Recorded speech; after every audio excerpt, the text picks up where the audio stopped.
성완종 리스트에 오른 사람들 누구도 이것을 기획하지 않았을 것이다. 저는 그렇게 추측하고요. 그럼 누굴까? 제가 의심하는 사람은 민정수석이에요. 우병우 씨요. 충분히 합리적인 의심이 가능하죠. 예. 이제 왜냐하면 이 사람이 아직은 언론에 도달하지 않고 있는데요. 이 우병우 민정수석이 사실 검찰을 지휘하는 사람이거든요, 지금. 네, 근데 언론에서 종편 같은 데서 예. 박근혜 대통령이 4월 16일 날 팽목항 갈 때 예. 그 뒤에 우병우 민정수석이 동행하지 않았다. 이것을 아주 적시해서 아, 그래요? 지적한 종편이 있었습니다. 아, 그래, 날카롭네. 네. 저 우병우 민정수석을 우리 청취자 여러분 잘 모르실 텐데 이 사람 소개를 좀 해드리면요. 1967년생이에요. 나이가 많지는 않아요. 그러니까 지금 이제 한 49, 48 만으로 하면 우리나라로 세면 이제 49 그 정도 됐습니다. 고향이 출생지가 경북 봉화군이고요. 경상북도에서 제일 오지예요, 여기. 예, 서울법대 출신이고요. 법대 재학 중에 사법시험에 됐고요. 검찰에 쭉 근무했는데 특수통, 이른바 특수통, 특수부, 특수수사 전문이에요. 그리고 2009년 1월 달에 대검찰청 중앙수사부 중앙수사 1과장이었는데요. 이 자리가 바로 노무현 대통령 사건 주임검사 자리였습니다. 그리고 당시 검찰과 청와대 사이에 의견 충돌이 있었다는 보도들이 좀 나왔는데 노무현 대통령에 대한 구속영장 청구를 끝까지 고집했던 인물로 알려져 있고요. 노무현 대통령이 이제 투신해서 목숨을 스스로 끊고 나서 수사는 중단이 됐고 그 이후에 대검찰청의 범죄정보기획관, 수사기획관 이런 대검 요직을 섭렵하다가 이상하게 2013년에 검사장 승진이 안 돼요. 그러면서 2014년에 곧바로 청와대 민정비서관으로 들어갑니다.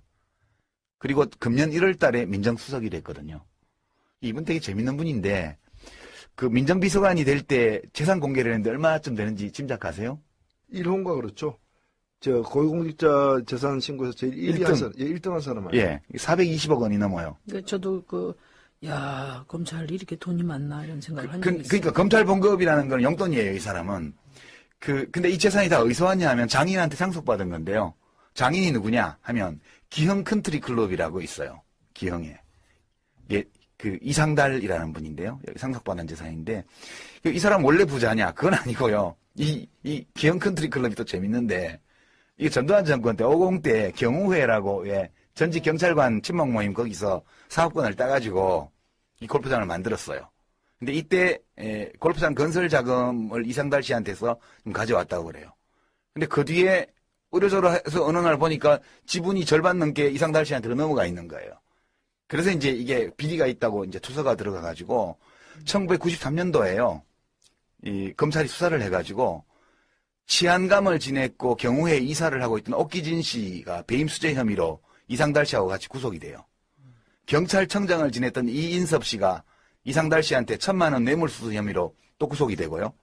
이상달 씨 자신은 배임 뇌물공여죄로 징역 3년형을 받습니다. 이 사람이 우병우 지금 민정수석의 장인이에요.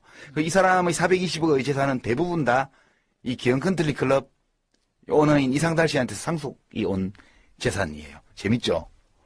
냄새가 많이 나는 거죠. 예, 이게 그 당시 이제 이런 장인이 있음에도 불구하고 뭐 청렴한 검사로 왔냐, 아니면 이 사위가 이런 특수통 전문 검사여서 이상달 씨가 덕을 받냐 이런 논란이 좀 있었다고 그러고요. 이 우병우 씨가 지금 이런 사람이 민정수석으로 있는데 이 성완종 리스트에 오른 사람일 리가 없다고 보는 이유가 우선 자기가 뒤가 찔려서 이 사람 할 수가 없어요. 김기춘 실장이나 좀 교체가 됐지만 교체 전에 이렇게 했을 리가 없어요. 결국은 검찰의 핵심 라인이 우병우 민정수석 지휘 아래에 사정대상 기업을 선별할 때 포스코하고 경남기업을 찍었다는 거예요. 이걸 찍을 때 정준양 씨에 대해서는 상세한 조사를 했겠지만 MB 쪽하고 자금 거래가 있을 거라고요. 친 MB 쪽하고. 이 성완종 씨가 이렇게 친박에 광범위하게 자금 공유를 했으리라고는 인지하지 못했을 것 같아요.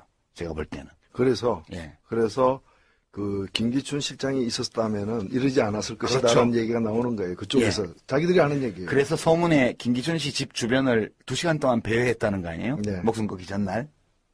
근데 이제 이런 측면도 있을 것 같아요. 그 우병우 민정수석이 당연히 어떤 식으로든 그 수사 대상을 선정하는데 중심에 있었을 거라는 최소한 검토는 했겠죠. 뭐 당연한 얘기 같고. 근데 이제 그 송환종 회장이 죽음의 직면에서 가장 집중적으로 타겟으로 삼은 사람이 이완구 총리거든요. 그러니까 이완구 총리가 그 부패와 전쟁을 발표할 때 그 네 가지를 딱 적시를 했어요. 예. 예. 그래서 자원 비리, 방산 비리.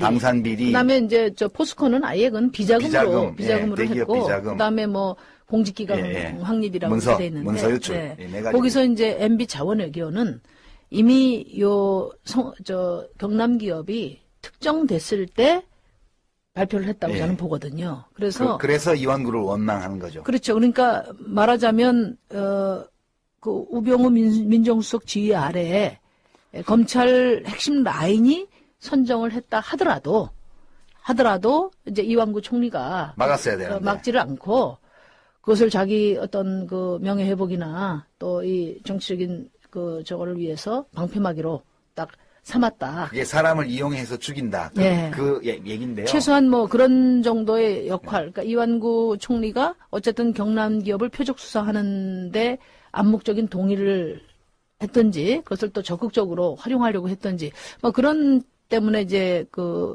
불신이 심해진 것 같고요. 예. 한 가지만 더 말씀을 드리면 뭐 제가 그 돌아다니는 소문에 지난번에 그 이완구 총리 인준투표 할 때 예. 그 여권에서도 부정표가 많이 나왔지 않습니까? 예. 반대표가. 예. 근데 그 돌아다니는 소문에 그 반대표의 대부분이 충청권 의원들일 것이다. 예. 여권에 이런 소문이 많아요. 그거는 뭐 이미 뭐 방송에도 많이 근데 나오더라고요. 그러니까 그게 이제 뭐냐면은 이 성환종 씨도 그 얘기 했지만은 사람 여러 죽였다. 예. 이용하고 버리고 옛날 그런 뭐 얘기를 공무원 했는데 얘기도 있고. 네. 그런데 이제 그런 점에서 그 충청 지역의 대표주자 이 자리를 놓고 상당한 정도 이렇게 암투가 갈등과 불편함이 있었지 않았나 그런 생각이 들어요. 여하튼 그 이완구 총리가 어떤 역할을 했든지 간에 이완구 총리로서는 막을 수가 없는 거였던 것 같아요. 지금 누가 경남기업 성환종을 표적으로 설정했나 이렇게 이 질문이 곧바로 어떤 질문을 불러오냐 하면 이 리스트에 있는 사람들 일리가 없다고 본다면 지금 청와대 실세가 도대체 누구냐라는 거예요. 이 지금 박근혜 정권의 권력 실세가 누구냐는 거예요. 지금 어느 라인에서 정권을 운영해 나가는 핵심적 의사결정을 하고 있느냐. 이게 지금 다 헷갈려 버려요. 왜냐하면 성환종 씨 표현에 따르면 친박 메인에서는 다 알고 있다 그랬잖아요. 자기가 2007년도부터 시작해서 박근혜 대통령 정부가 탄생할 때까지 얼마나 노력을 했는지를 친박 메인에서는 다 안다고 그랬는데 다 알고 있는 친박 메인에서 이 사람을 찍을 리가 없는 거예요. 그럼 도대체 도대체 실세가 누구냐 이제. 아니 예. 그거 들어가기 전에 그럼 경남 기업 아니면은 어디를 치냐고 저도 그것도 생각을 해봤는데 그러니까 그 어쨌든 자원외교 문제가 너무나 이제 문제가 커졌고 지난번에 상당히 제한된 수사가 될 거라고 예. 우리 유 대표가 쪽집게로 말씀하셨잖아요. 그런데 따져보면 SK 같이 이렇게 이런 데를 건드리지 않을 거면 예. 응? 그다음에 이제 또 마침 성환종 회장이 새누리당에서 쫓겨났지 않았습니까? 선거법 위반으로 쫓겨난 상태고 진짜 끈도 없고 예. 그다음에 더더군다나 매우 위험하고 그러니까 SK 같은 데를 치면 어디로 튈지도 모르니까. 그 매우 위험하고 그 SK 같은 데 치면 또 재계에서 가만히 있습니까? 그렇죠. 예, 그렇기 때문에 어떻게 보면은 정권이 위기에 처할 때 희생양으로 삼기에 가장 현재로서는 최적의 조건에 있었지 않나 이런 생각도 좀 듭니다. 저는. 아니 저는 그 말씀이 맞는 게 이 해외 자원 외교의 그 부실에 대한 문제 제기는 야당들도 많이 했지만 저는 이 수사의 기본 배경에는 상당히 정치적인 게 깔려 있다고 보는 거예요. 그러니까 해외 자원 외교 그 자체가 진짜 문제라서 그걸 제대로 수사해 가지고 들여다보고 문제 있으면 끄집어내자가 목표가 아니고. 사실은 지난 올 초에 무슨 일이 있었습니까? 청와대 발칵 뒤집어지는 문고리 3인방 문제가 네. 있었고 그로 인해 가지고 내부에서 자기들끼리도 싸우고 이러다 보니까 민정수석도 갈린 거잖아요. 그렇죠. 사실 비서실장도 뒤에 퇴임했지 사표를 냈지만 그거를 여파로 그만둔 식물 거잖아요. 상태가 됐죠. 예. 예. 그리고 박근혜 대통령 지지율은 계단에 낮아졌잖아요. 정치적 위기 상태, 레임덕이 빨리 온다고들 얘기했잖아요. 이 모든 걸 갖다가 없는 회심의 역적이 뭔가 하면 부패와의 전쟁이고 부패와의 전쟁을 통해서 전 정권들을 전 정권들을 갖다가 다 엮어놓는 정치권들을 거죠. 치는 게 예. 목표였지 기업들 다스리는 게 그렇죠. 목표가 아니었기 때문에 포스코나 SK가 안 들어가고 포스코나 경남기업이 들어간 거는 이걸 매개로 해서 정치권으로 그렇죠. 야당 정치 내지 구 권력층으로 이제 번져가는 그런 이제 통로였기 때문에 이 부분을 건드린 게 아닌가. 그 사고가 났어요. 하여튼 그 과정에서 그 과정에서 사고가 난 거죠. 예, 성완종이라는 큰 사고가 터졌고 이렇게 정신없는 사고가 터진 거는 지금 박근혜 정권 내부의 권력 실세의 이동 배치가 이루어지는 와중이고 그 과정에서 인수인계가 정확하게 이루어지지 않고 있다. 그러니까 정권 내부가 극도의 혼란 상태에 있다는 걸 보여주는 게 아닌가. 그렇죠? 지금 청와대 비서실을 보면요. 예. 그 비서실장이 어찌 보면은 김기춘 실장이 오랫동안 어찌 보면은 온몸으로 역할을 한 거죠. 예, 사실. 그래서 제가 퇴진 반대했잖아요. 역할을 했지만 초기에 허태열, 예. 그다음에 세 번째인 이병기 큰 힘 발휘하지 못할 못합니다. 거라는 거는 다 예. 아는 사실이고요. 그다음에 가장 자주 교체된 수석이 홍보수석하고 민정수석이에요.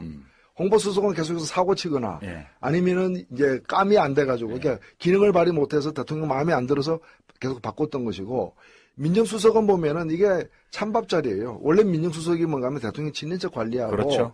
그 내부 문제를 이제 단속하는 게 자기 기능인데 지금 보면 이 사람이 그걸 잘할 일 거로 보이지도 않고 그리고 이 사람 임명될 때부터가 이게 지금 법무부 장관 후배예요. 그렇죠. 그리고 검찰에서는 검사장도 안 된 사람은 사람 거의 대접 못 받아요. 검사장도 안 된 사람이어서 이 사람이 과연 재구실을 할까 했는데 결국에는 이제 사고를 친 거죠. 뒤에 우병우 민정수석이 동행하지 않았다. 이것을 아주 적시해서 아, 그래요? 지적한 종편이 있었습니다. 아, 그래, 날카롭네. 예. 저 우병우 민정수석을 우리 청취자 여러분 잘 모르실 텐데 이 사람 소개를 좀 해드리면요. 1967년생이에요. 나이가 많지는 않아요. 그러니까 지금 이제 한 49, 48 만으로 하면 우리나라로 세면 한 뭐 이제 49그 정도 됐습니다. 고향이 출생지가 경북 봉화군이고요. 경상북도에서 제일 오지예요, 여기. 성완종 리스트에 오른 사람들을 누구도 이것을 기획하지 않았을 것이다. 저는 그렇게 추측하고요. 그럼 누굴까? 이게 제가 의심하는 사람은 민정수석이에요. 우병우 씨요. 충분히 합리적인 의심이 가능하죠. 예. 이제 왜냐하면 이 사람이 아직은 언론에 도달하지 않고 있는데요. 이 우병우 민정수석이 사실 검찰을 지휘하는 사람이거든요, 지금. 근데 언론에서 종편 같은 데서 예. 박근혜 대통령이 4월 16일 날 팽목항 갈 때 예. 그 서울법대 출신이고요. 법대 재학 중에 사법시험에 됐고요. 검찰에 쭉 근무했는데 특수통, 이른바 특수통, 특수부, 특수수사 전문이에요. 그리고 2009년 1월 달에 대검찰청 중앙수사부 중앙수사 1과장이었는데요. 이 자리가 바로 노무현 대통령 사건 주임검사 자리였습니다. 그리고 당시 검찰과 청와대 사이에 의견 충돌이 있었다는 보도들이 좀 나왔는데 노무현 대통령에 대한 구속영장 청구를 끝까지 고집했던 인물로 알려져 있고요. 노무현 대통령이 이제 투신해서 목숨을 스스로 끊고 나서 수사는 중단이 됐고 그 이후에 대검찰청의 범죄정보기획관, 수사기획관 이런 대검 요직을 섭렵하다가 이상하게 2013년에 검사장 승진이 안 돼요. 그러면서 2014년에 곧바로 청와대 민정비서관으로 들어갑니다. 그리고 금년 1월 달에 민정수석이 됐거든요. 이분 되게 재밌는 분인데 그 민정비서관이 될 때 재산 공개를 했는데 얼마쯤 되는지 짐작하세요? 1호인가 그렇죠. 저 고위공직자 재산 신고에서 제일 1위 한 사람, 1등 한 사람 아니에요? 예, 420억 원이 넘어요. 저도 검찰이 이렇게 돈이 많나 이런 생각을 한 적이 있어요. 그러니까 검찰 봉급이라는 건 용돈이에요, 이 사람은. 근데 이 재산이 다 어디서 왔냐 하면 장인한테 상속받은 건데요. 장인이 누구냐 하면 기흥 컨트리 클럽이라고 있어요. 기흥에. 예, 그 이상달이라는 분인데요. 여기 상속받은 재산인데